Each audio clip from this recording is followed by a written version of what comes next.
Bueno, ahora vamos a invitar a Joaquín Deón, que con su exposición Las sierras ante la motosierra.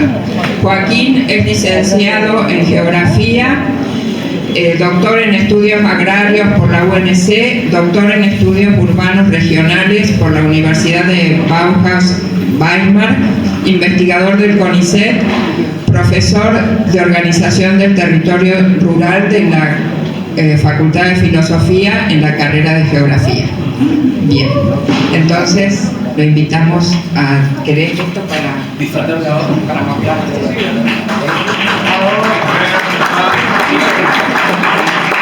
¿Se escucha que habla así?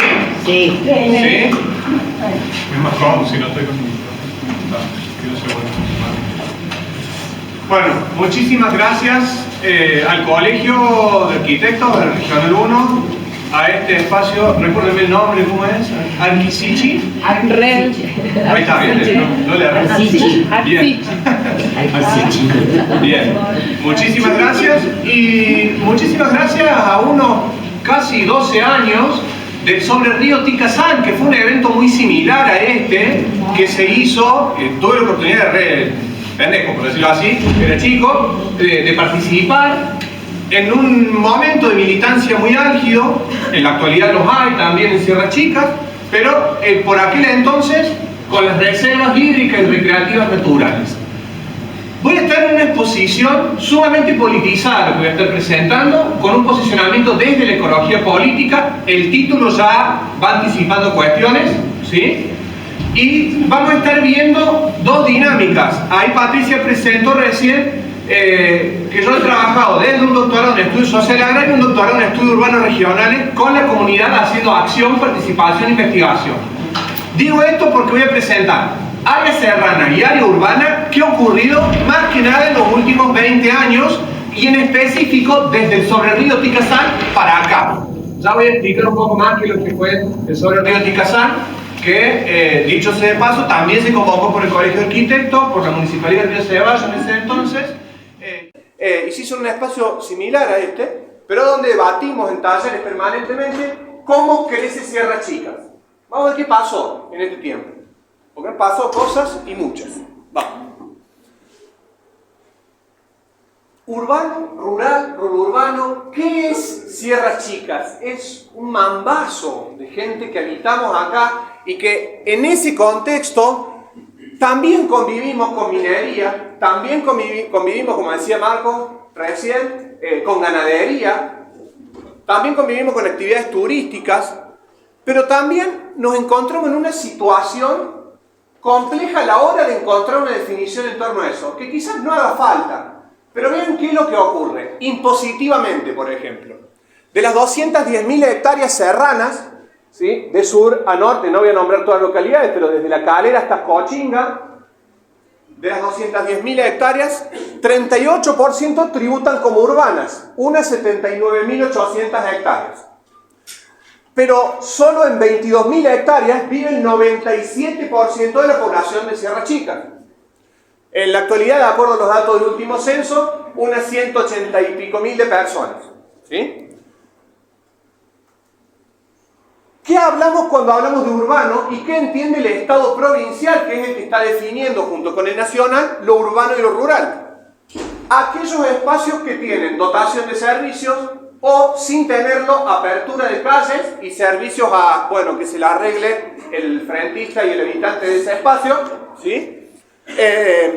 Y las complejidades y conflictos que trae aparejado eso, obviamente.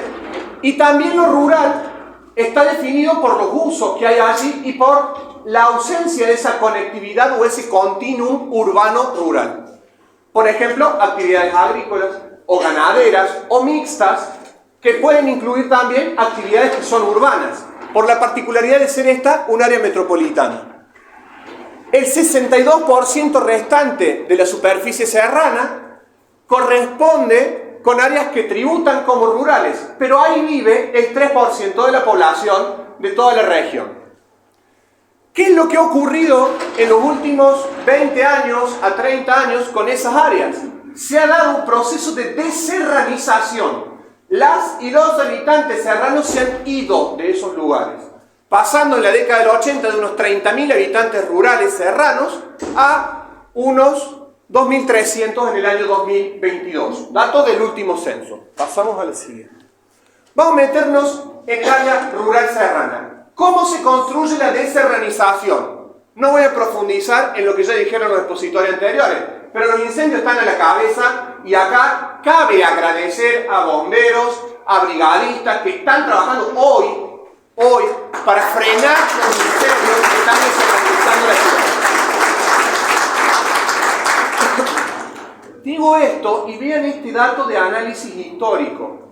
El valor del precio de la tierra en 5 áreas, que son las líneas que están viendo allí, que están influenciando en el precio de la tierra después de los incendios, de las sequías y las inundaciones. Esto que bien planteaba recién Alicia, que es la desertificación que se está viviendo de manera avanzada en las sierras. Vean estos hitos.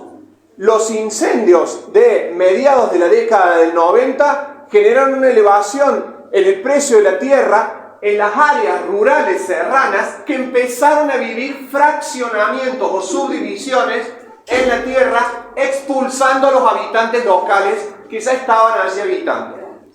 Lo mismo se volvió a vivir, catástrofe de por medio, la inundación del 12 de marzo del 2000, en las áreas que no estaban dotadas de servicios, pero que sí tienen caminos públicos abiertos, donde el precio de la tierra, en el momento de los incendios y los meses siguientes, se derrumbó, los habitantes fueron expulsados y en muchos casos esas tierras fueron compradas, ocupadas y vendidas al poco tiempo como fraccionadas en chacras, en loteos y distintas modalidades de uso ya más tirando el urbano.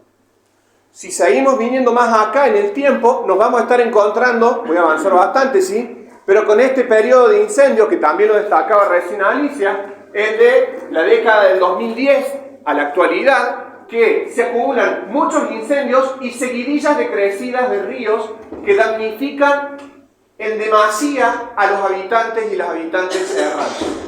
¿Por qué? Porque se mueren sus animales, porque pierden sus conectividades o se cierran o se privatizan los caminos. Hay muchos caminos en las Sierras Chicas que siguen cerrados y que en los incendios de los últimos días ni siquiera pudieron ingresar bomberos voluntarios o brigadistas porque esos caminos están con tranqueras, ¿sí? Son caminos públicos. Cito uno, el más conocido últimamente, el de San Fernando en Villa Allende o el de Bamba que ingresa al paraje de Casabamba. Pasamos al siguiente. ¿Qué está pasando con la deserranización? ¿Para qué se busca despoblar y deshabitar las sierras en los últimos años? A la cabeza están los cambios de uso del suelo con fines mineros, y acá estamos viendo un estudio que realizamos con los 5 mayores cráteres de la Argentina, donde a la cabeza obviamente está el cráter de la Lumbrera, que es gigante, que tiene unas 361 hectáreas, pero le sigue el de Gran Ombú Villa Allende, que tiene 116 y opción a ampliación en 1100, dado los estudios de impacto ambiental que le dieron todos favorables para avanzar con el cráter ese, quitando territorio a las familias que allí habitan. El que le sigue, La Calera, el otro, Dumesnil en La Calera. La particularidad que tienen esos cráteres es que es donde se está dando un proceso de deserranización para minería, explotación minera a cielo abierto, no metalífera, se producen triturados graníticos allí, pero se abandona la explotación minera y se hace un proyecto inmobiliario con vista al cráter. Porque el interior del cráter, como lo tiene la estanzuela, como lo tiene la deseada, tiene lagunas, que de acuerdo al código minero y el código civil deberían ser públicas, pero su acceso es cerrado, los caminos públicos que entran ahí son cerrados y se ofrecen barrios cerrados todo alrededor. Pasamos a la siguiente. Ese proceso de deserranización está generando un impacto fuerte sobre la ganadería, a la vez que la ganadería está siendo un factor que afecta a los habitantes serranos, porque se está generando en grandes campos de las sierras, más que nada en la cuenca alta, un proceso de cría muy avanzado. Se traen muchas cabezas de ganado, Acá hemos podido relevar en los mayores campos las últimas cantidades de cabeza de ganado que ingresaron entre el 2022 y el 2024, que tienen que ver con ganado bovino, la GB, ganado ovino, la GO y ganado equino. Veamos que el ganado equino es menor y a veces son animales que utiliza la gente de la proximidad para meterlos a pastar allí, pero la ganadería bovina está creciendo en la zona de las cuencas del medio de Sierras Chicas.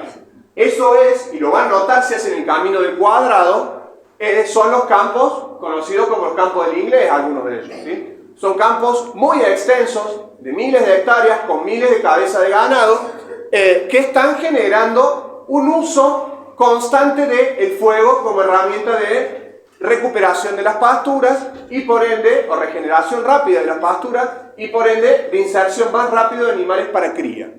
Pasemos al siguiente, estoy yendo medio al palo. ¿Cómo se violenta esa serranización o deserranización, mejor dicho? Esto es un acto de defensa territorial. Es un videíto, yo hice ese recorte, ¿sí? Eso fue después de los incendios durante la pandemia. Eso es entre Cosquín y Villa Allende. Un miembro de una familia pequeña, productora ganadera, tiene 35 cabezas de ganado en 385 hectáreas, que está defendiéndose de agentes inmobiliarios que organizaron una carrera de enduro 2 días después del incendio y que le rompieron todos los alambrados que estaba él mismo arreglando ahí. Y se fueron a filmarlo, increparon el video se ve como lo insulta, le aceleran la moto y vuelan piedras y le pegan al caballo. Y él se hartó, sacó el rebenque y le entró a dar rebencazo, ¿sí?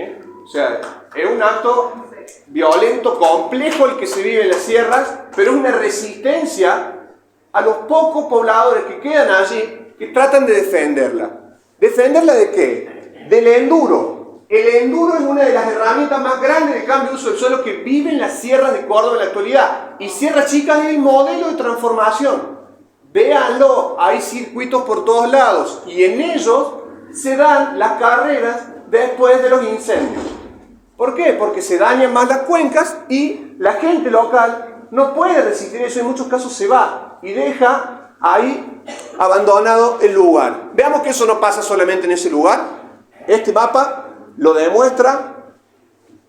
Unos 246 kilómetros de senderos, de carreras, de enduro que se hacen permanentemente en las sierras, todos en campos que se van despoblando uno a uno de a poquito, la mayor parte concentrada en el área sur de Sierras Chicas, me agacho un poco, sí, la zona de Calera, hasta Villa Allende, pero también tenemos circuitos en Río Ceballos, en Salsipuedes y más al norte, ni que hablar, ¿sí? En la zona de las Cochingas, Santa Catalina, La Pampa, etc.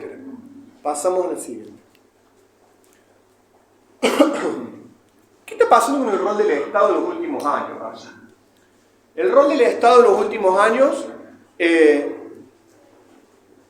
ha sido crecientemente un rol de disputa permanente con organizaciones de base o asambleas que se toman el trabajo de denunciar, de resguardar los territorios con la gente, pero que al mismo tiempo logran institucionalizaciones locales que llevan a la resistencia ante institucionalizaciones mayores, como las leyes del IPLAN, que han buscado cambiar polígonos enteros donde se pueda urbanizar, mientras que la ley de bosques no permite que allí se urbanice. Eso ha ido generando mapas y reclamos, acá pongo un reclamo de ejemplo de varios años, ¿sí? Pero que se visibilizó bastante. El IPLAN proponía un avance inmobiliario sobre los polígonos rojos, todas áreas rojas en la ley de bosque, pero que particularmente el IPLAN las proponía también de color rojo, pero de rojo que quiere decir urbanización prioritaria. Los mapas pueden mentir, los mapas pueden engañar y pueden ser una herramienta de poder. Y en ese juego de herramientas de poder, los mapas del IPLAN han sido, y lo voy a decir con todas palabras, muy, pero muy resistidos en Sierras Chicas. A tal punto que hay muchos de los mapas del IPLAN que se han modificado y se han transformado varias veces, cada 2 años, como establece también la ley, que nunca se pudieron implementar y que han vuelto al IPLAN a un organismo prácticamente obsoleto para determinadas políticas en determinadas localidades donde hay resistencia. Y esa resistencia, siguiente por favor, es una resistencia a la deserranización, porque no queremos perder las sierras, ¿sí? No queremos perder las sierras ante un proceso de mayamización del paisaje, como lo trabaja Sofía Estelarra, como lo trabaja Patricia Pintos, que es volver el paisaje serrano Miami. O sea, palmeras, piletas, turquesas hermosos que brillan con cubos que salen del paisaje divino. Qué lindo, que es Miami. Pero dejemos Miami porque las sierras son distintas. Y al ser distintas, esa resistencia se ha tenido, en algunos casos, al estado presente. Se han hecho muchísimas clausuras. Estos carteles lo pueden ver en muchos campos. En estos días se han hecho muchas clausuras en las cuencas del norte y en campos de la zona de Villa Allende, por ejemplo. También en los municipios, Unquillo haciéndose cargo de un ejido pretendido donde se busca saber quién aprobó tantos barrios cerrados en la ley 53. Bueno, algunos se clausuraron, se pusieron los carteles de infracción, pero se siguieron consolidando. Se tuvieron que adecuar a marcos normativos que se debatieron mucho en las comunidades locales. Esos espacios son espacios de debate que han sido ocupados políticamente y no desde un sentido político partidario necesariamente, sino desde un sentido de la política en femenino, la política que se ocupa de la vida, de poner en el centro las sierras, el lugar donde nace nuestra agua, donde habitamos. Pasemos a la siguiente. Sí. ¿Está obsoleto el IPLAM entonces? ¿Está obsoleto el logro del seminario sobre el río Ticazán, que fue un planeamiento integrado y unir todas las reservas que no se pudieron implementar todas? ¿Qué hacemos con tantos ordenamientos? Sierra Chica sí que tiene ordenamientos, Hay ordenanzas específicas, impositivas, por ejemplo, que establecen tasas para poder mantener reservas naturales. Hay ordenanzas específicas que declaran reserva hasta el centro de Mediolaza, que uno ni se imagina que el Terrón pueda ser parte, o el centro de Mediolaza puede ser parte de una reserva natural. Pero hay ordenanzas que existen, y hay procesos colectivos que se buscaron institucionalizar con parques nacionales en su momento, con la Dirección de Bosques y de Áreas Protegidas de la provincia en su momento, porque tienen reservas provinciales acá y territorios a cargo, que es el corredor Sierras Chicas. Pero el corredor Sierras Chicas está ahí. Está expectante. En Villa Allende la reserva se aprueba, se amplía, se logran cosas mucho más buenas. Acá la veo Mara porque Mara participa activamente con otras personas del Consejo de Ambiente. Se busca generar el Consejo de Gestión, se logra un presupuesto y no hay director. Y hay guardaparques, pero no los podemos contratar porque la plata no se habilita. Y el Consejo de Participación y el Plan de Manejo no lo vamos a implementar todavía porque tenemos problemas de ejido con Unquillo, que tiene la reserva implementada.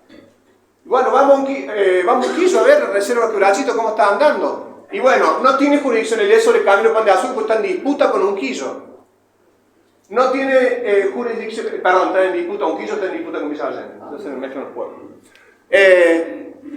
Y no se pueden cerrar los ejidos de muchas localidades porque no se soluciona el ejido de Villa Allende de Unquillo. Entonces se traba el de Mediolaza, se traba el de Río Ceballos.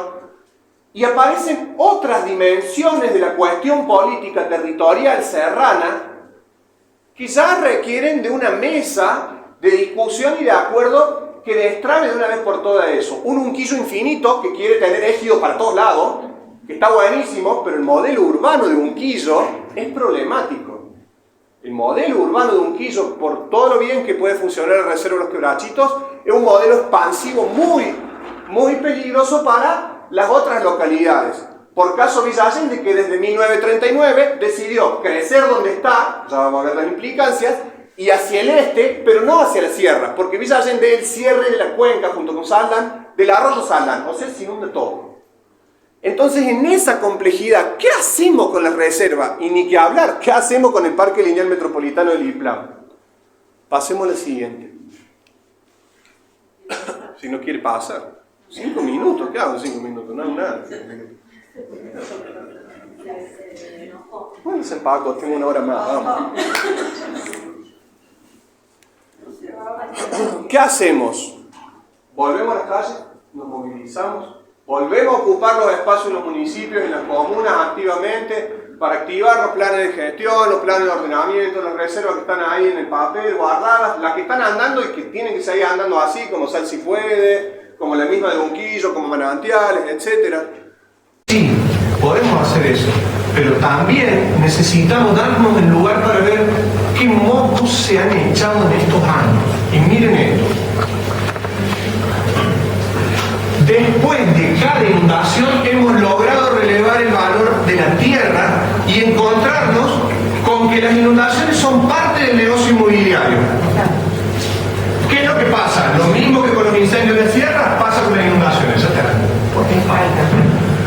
Hay una negación de los riesgos ambientales y las catástrofes. Me voy a concentrar acá. Cada pancita que baja de las líneas esas son barrios que se inundaron, donde el precio de la tierra bajó mucho por el riesgo que tiene vivir ahí, por familias que decidieron irse de ese lugar, por un negocio inmobiliario que compró esa casa o ese lote.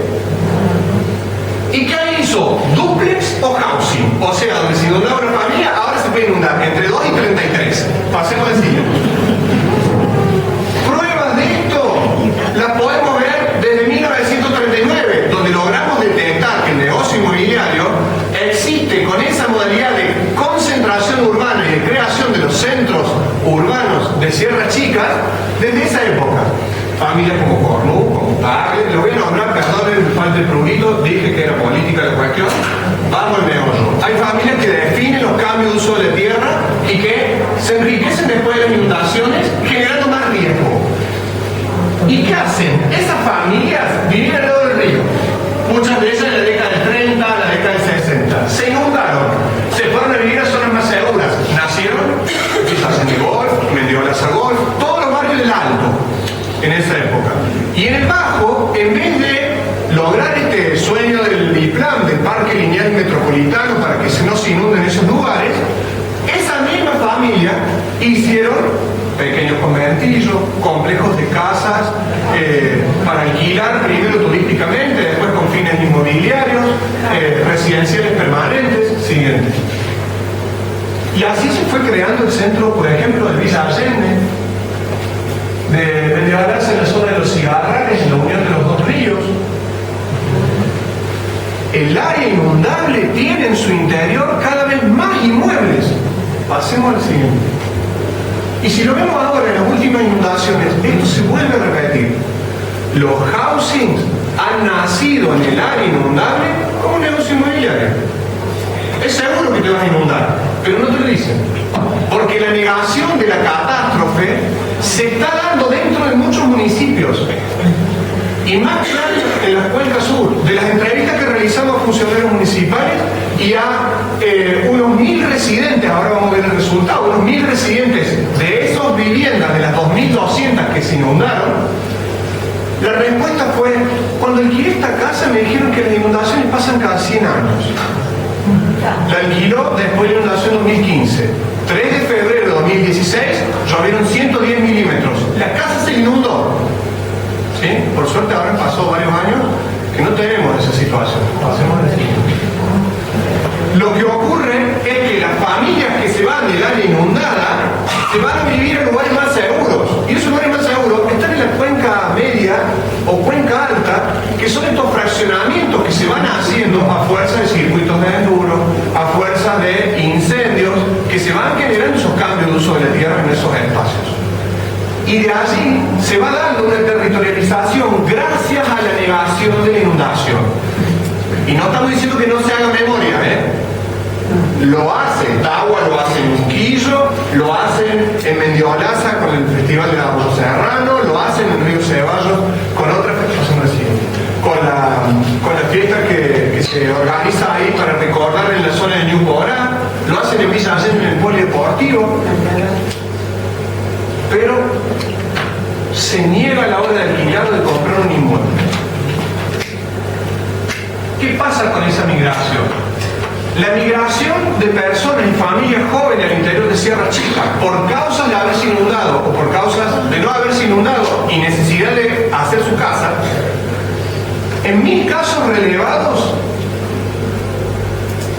tuvo la siguiente respuesta: el 53% de las personas se fue de su localidad de origen por no poder edificar en la casa de los familiares, por situación de hacinamiento o por altos costos impositivos. El 22% padeció la inundación y se fue con su familia a áreas no inundables más altas. Ahora, ¿cuáles son esos lugares donde se empezó a migrar ese 75% de estos casos? Se fue de la zona de Saldán, Villa Allende, Parque de Unquillo y Mendiolaza a Río Ceballos, Cifuentes, Agua de Oro. Aquí está migrando mucha gente. Y ese migrar se da de dos maneras: o serranizados o mayonizados. ¿Sí? No hay que ser un vendedor inmobiliario. Quienes se van a Calera desde la ciudad de Córdoba se van con un modelo, en muchos casos, de ese tipo. Quienes se van a otras zonas, más al norte, buscan otras maneras de vivir y habitar. Y esas otras maneras de vivir y habitar hacen que se haya pasado el rojo en el año 2005 de viviendas con bioconstrucción, planeamientos a nivel barrial, de cómo evitar, cómo colectar agua de lluvia y demás, en unas 60, 70 casas o barriadas pequeñas a nivel local. Pero en el año 2022 a unos 285 casos. Y eso habla de un crecimiento de la bioconstrucción, de la necesidad de espacios como estos, donde podamos ver cómo organizamos lo más pequeño de la vida, como decía. Cómo llevamos adelante la planificación territorial que nos evite deserranizarnos, que nos evite dejar de ser serranos para seguir estando acá y habitando. ¿Cómo lo hacemos? Lo voy a resumir en algunas palabras estratégicamente manipuladas. Escuchándonos, viendo cómo dejamos el monte ahí, cómo hacemos la casa de otra manera, cómo respetamos los marcos normativos, cómo respetamos las maneras de vivir, cómo hacemos los techos vivos, cuidamos el monte, obtenemos el agua de lluvia. Simplemente, la última, agradeciendo espacios como estos, donde nos podemos encontrar y debatir para que salgan cosas bien colectivamente construidas. Para eso, mañana salimos.